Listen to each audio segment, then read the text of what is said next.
I'm a huge fan of the stop motion film, The Fantastic Mr. Fox. So when I saw The House, a new stop motion dark comedy that was coming to Netflix, I decided to check it out. So now that I've watched it, should you?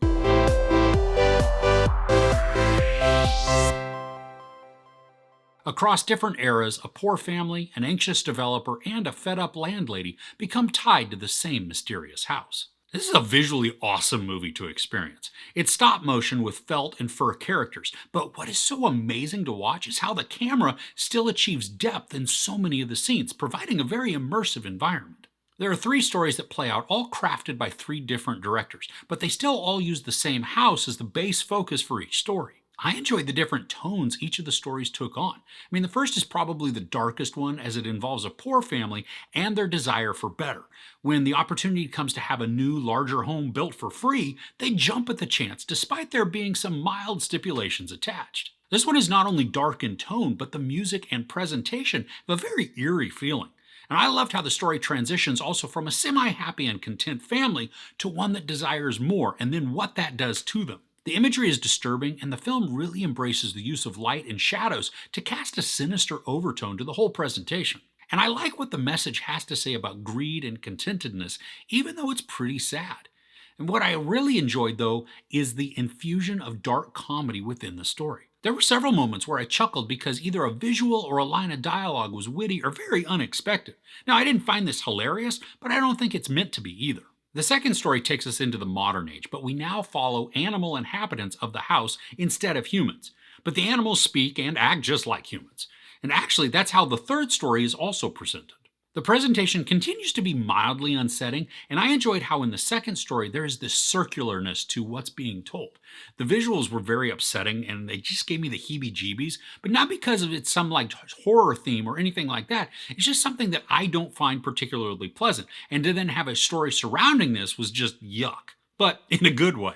The third story is a character study, which I guess all of them are, but this one really focuses on relationships and perspectives. Through each story, I was blown away by the visuals.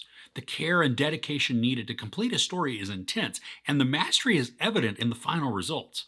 And just like with claymation, where you can see the fingerprints and the details of characters, here you can see the fabric fluctuate because a character was repositioned for the movement. But the visuals aren't just impressive in the characters. The backgrounds and scenery are also crafted with such amazing care that this ends up transporting us into the world that we're watching.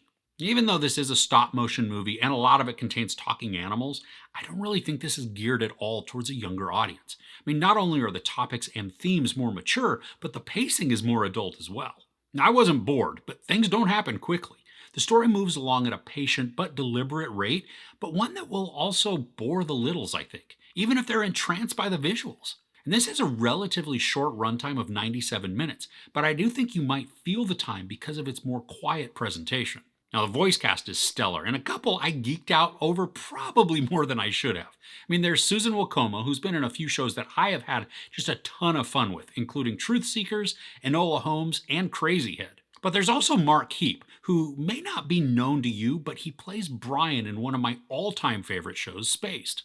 But then there are also more probably well-known names like Mia Goth, Helena Bonham Carter, Miranda Richardson, and Matthew Good. Every voice, whether they have speaking roles or are just there to create sounds and noises of characters, it really does a good job at providing the ambiance needed for such a unique viewing experience. So overall, The House is a unique way to present three disconnected stories that are all tied together by a location.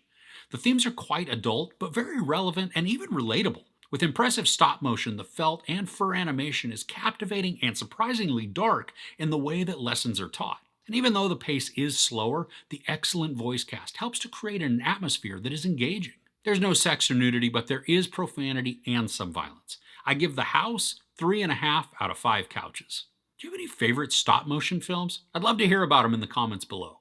If you enjoyed this review, please give it a like. Also, don't forget to share and subscribe. I'm Chris. This is Movies and Munchies. Thanks for couching with me.